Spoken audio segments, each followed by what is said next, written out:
Shalom Bapak Ibu, ini adalah malam terakhir daripada 10 pelajaran dan kemarin kita sudah dihantar untuk mengenal apa itu karunia Roh Kudus.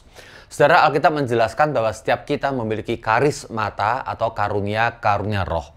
Maka tidak berlebihan kalau kita katakan semua orang Kristen termasuk Anda dan saya adalah karismatis. Artinya, saudara-saudara, orang yang memiliki karismata atau karunia dari Roh Kudus. Bukan karismatik ya, kalau itu bicara tentang aliran dalam kekristenan. Membicarakan tentang karunia supranatural dari Allah Roh Kudus tentu harus membuat kita agak berhati-hati. Karena supranatural. Maka firman Tuhan meminta kita untuk menguji setiap roh. Mengenalinya, 1 Yohanes pasal 4 ayat yang pertama, bahkan menyeleksi atau mengujinya, 1 Tesalonika 5 ayat 21. Mengapa? Karena iblis bisa bekerja bahkan di dalam gereja, di tengah jemaat. 1 Korintus pasal yang ke-12, 14. Ia bisa menyamar sebagai malaikat terang, 2 Korintus 11 ayat yang ke-14. Saudara, para pelayan-pelayan palsu bahkan bisa menggunakan nama Tuhan Yesus sambil atau untuk membuat mujizat. Mujizatnya dalam nama Yesus, tapi bukan berasal dari Yesus. Matius 7 ayat 22. Itu sebabnya mengapa kita perlu selalu berkonsultasi khususnya kepada gembala di gereja Anda, supaya kita tidak celaka ketika mengikuti roh-roh yang lain yang ada kadang-kadang bahkan di tengah-tengah perhimpunan orang percaya. Saudara, tapi walaupun berhati-hati, bukan berarti kita kemudian harus menolak perkara yang supranatural ini. Kekristenan itu supranatural.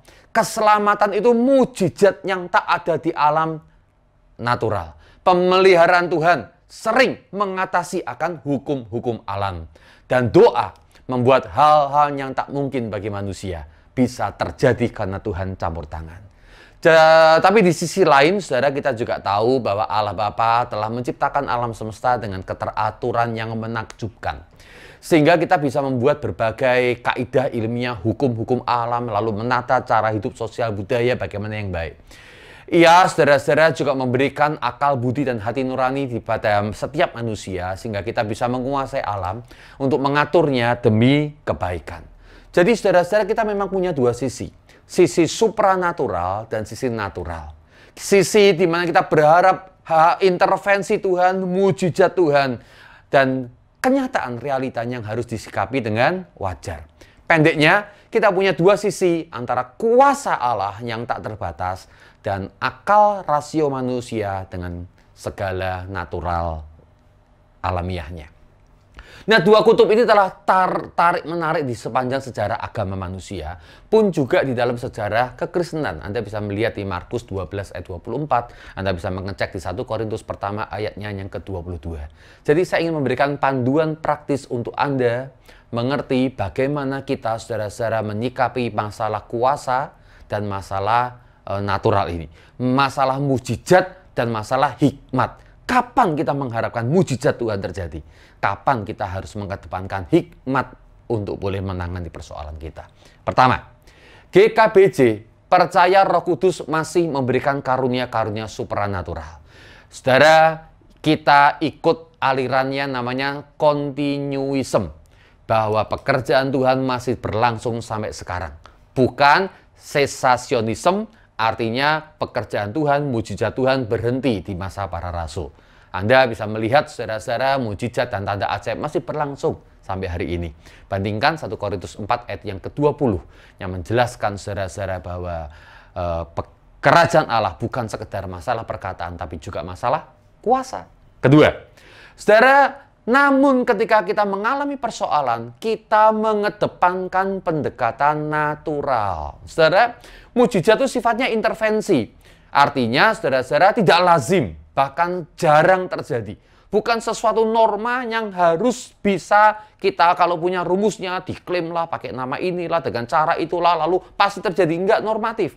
Allahnya mengatur alam tak mungkin dengan gampangnya mengacak-acak hukum alam karena permintaan sebagian orang saja. Bayangkan betapa kacaunya dunia jika setiap kali hujan harusnya turun, lalu ada kelompok di sana berdoa jangan turun hujan, kelompok di sana berdoa jangan turun hujan. Kapan hujan turun? Kacau alam semesta ini. Betapa penuhnya dunia kalau semua orang sakit disembuhkan karena doa. Jadi saudara-saudara, kita mengedepankan pendekatan natural sebagaimana Tuhan saudara-saudara memberikan akan hukum-hukum alam ini. 3. Namun, jika kita punya impresi khusus yang telah diuji, betul memang dari Tuhan, percayalah, bertindaklah dalam iman, dan Anda akan melihat kuasa supranatural, yaitu mujizat itu akan terjadi, membawa kemuliaan buat nama Tuhan. Ingat, mujizat itu ada istilah penting namanya semeia. Artinya sebuah tanda melalui mujizat ini akan menjadi tanda untuk menunjuk tentang siapa Tuhan. Bahwa dia adalah Tuhan yang hidup, Tuhan yang hadir, Tuhan yang berkuasa. Tuhan yang membuat orang yang melihat tanda ini, semeia atau mujizat ini akhirnya bertekuk lutut dan mengaku Yesus sebagai Tuhan. 4. Mujizat bisa terjadi karena karunia Roh Kudus, karunia kuasa, mengatakan mujizat, menyembuhkan. Namun juga bisa terjadi atas jawaban doa orang benar yang dinaikkan dengan penuh keyakinan. Yakobus 5 ayat yang ke-16b sampai 19 menjelaskan doa orang benar, jika dengan yakin didoakan, sangat besar kuasanya. Elia adalah manusia biasa seperti kita, tapi karena dia berdoa kepada Allah yang berkuasa, terjadi perkara yang luar biasa.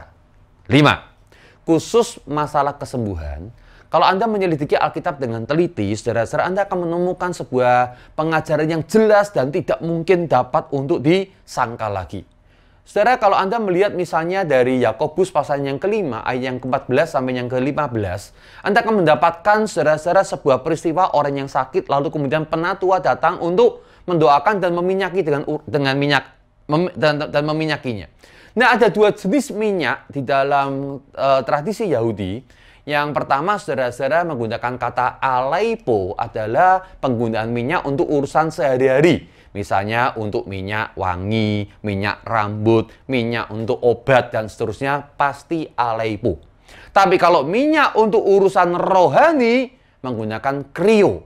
Dari kata krio ini kita mendapatkan kata Kristus, yaitu dia yang diurapi. Nah, saudara-saudara, Anda kalau melihat di Yakobus pasal 5 ayat yang ke-14, Anda akan mendapatkan menggunakan kata alaipo. Artinya, minyak ini dipakai untuk urusan sehari-hari, bukan urusan yang kudus di dalam ritual agamawi. Jadi ini adalah minyak yang lebih tepat diterjemahkan minyak untuk obat. Nah, saudara-saudara, penggunaan minyak untuk obat dipadukan dengan doa, pasal 5 ayat yang ke-15, dan akhirnya mendatangkan kesembuhan. Saya ingin bacakan ayatnya buat Anda. Kalau ada seorang di antara kamu yang sakit, baiklah ia memanggil para penatua jemaat supaya mereka mendoakan dia, serta mengolesnya dengan minyak dalam nama Tuhan. Dan doa yang lahir dari iman akan menyelamatkan orang itu, dan Tuhan akan membangunkan dia. Saudara, kata minyak ini seringkali membuat orang salah pengertian. Nah, di dalam bahasa Yunani, minyak ini ada dua istilah. Yang pertama adalah alaipo. Alaipo adalah minyak untuk penggunaan sehari-hari. Minyak untuk masak, minyak goreng, minyak untuk wangi-wangi rambut, saudara-saudara. Minyak untuk obat-obatan. Ini semuanya pakai katanya selalu alaipo. Minyak untuk urusan sehari-hari. Sementara untuk urusan agama, untuk urusan doa, untuk urusan pengurapan, menggunakan istilah krio. Dari kata krio inilah muncul kata Kristus, yaitu dia yang diurapi. Jadi Yakobus 5 ayat yang ke-14 menjelaskan bahwa penatua datang mendoakan, lalu mengoles dengan minyak ini bukan mengurapi, tapi untuk mengobati. Nah, ini terjemahan yang lebih tepat. Karena urusan sehari-hari. Nggak boleh, saudara-saudara, minyak sehari-hari dipakai untuk urusan agamawi. Wow, itu terkutuk, saudara-saudara, di dalam hukum Taurat Musa. Jadi mereka melakukan pengobatan yang dipadukan dengan doa. Ya, mereka mendoakan dia, dan doa yang penuh dengan iman itu akhirnya dipakai untuk menyembuhkan. Saudara, Alkitab kita berarti memberikan sebuah penjelasan kita harus seimbang di dalam hal doa, tapi juga dalam pengobatan sehari-hari. Perikop yang kedua yang saya ingin kita mengerti adalah Kisah Rasul 28 ayat 8 dan 9 antara mujizat kesembuhan dan terapi medis untuk pengobatan. Saya bacakan untuk Anda ayat 8. Ketika itu ayah Publius terbaring karena sakit demam dan disentri. Paulus masuk ke kamarnya, ia berdoa serta menumpangkan tangan ke atasnya dan menyembuhkan dia. Nah, saudara, kata menyembuhkan ini menggunakan kata iaomai. Iaomai, saudara, artinya sembuh sempurna. Ya, seketika itu juga. Jelas ini merujuk bahwa terjadi mujizat kesembuhan ketika Paulus tumpangkan tangan atas ayah Publius sehingga ia seketika sembuh. Lalu muncul ayat 9.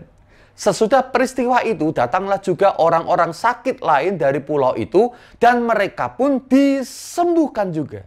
Nah, kata disembuhkan yang pada ayat 9 ini menggunakan kata terapeuo. Anda kenal istilah ini pasti. Dari kata ini muncul terapi. Saudara, merujuk apa? Merujuk sebuah pengobatan medis yang kita bisa duga dilakukan oleh Lukas, sang dokter yang ada dalam rombongan Paulus. Jadi saudara-saudara, ada kesembuhan spontan atas ayah Publius karena mujizat Tuhan, tapi juga terjadi hari itu kesembuhan secara medis. Kedua-duanya, baik melalui tumpang tangan maupun melalui terapi medis, adalah pekerjaan Tuhan. Haleluya. Jadi dapat disimpulkan, Alkitab mengedepankan perawatan dan pengobatan medis, namun juga dibarengin dengan doa memohonkan kesembuhan. Hanya saat momen khusus saja Tuhan memberikan mujizat. Jadi kita harus punya harapan yang benar kepada Tuhan, dan kita juga harus punya pendekatan yang tepat ketika kita mengalami sakit. Sebagai penutup, saudara, saya akan bacakan 1 Korintus pertama ayat 23 sampai 25. Tetapi kami memberitakan Kristus yang disalibkan. Untuk orang-orang Yahudi suatu batu sandungan, dan untuk orang-orang bukan Yahudi suatu kebodohan. Tetapi untuk mereka yang dipanggil, baik orang Yahudi maupun orang bukan Yahudi, Kristus adalah kekuatan Allah dan hikmat Allah. Sebab yang bodoh dari Allah lebih besar hikmatnya daripada manusia, dan yang lemah dari Allah lebih kuat daripada manusia. Saudara, Anda dan saya, kita GKBJ ini Kristen Injili yang mengedepankan tentang salib Kristus. Roh Kudus memberikan kita, saudara-saudara, penuh hikmat dan penuh kuasa Allah. Anda dan saya, saudara-saudara, dikatakan orang yang hikmatnya lebih kecil, yang kecil pun adalah lebih besar daripada hikmat dunia ini. Dan yang kuasanya lebih kecil pun lebih besar dibandingkan kuasa yang ada di dunia ini. Anda dan saya memiliki Roh Kudus, dan kita memiliki hikmat, kita juga memiliki mujizat. Kita mau seimbang untuk dua perkara ini. Jadi berakalah dan jadilah spiritual pada yang saat yang sama. Haleluya. Amin.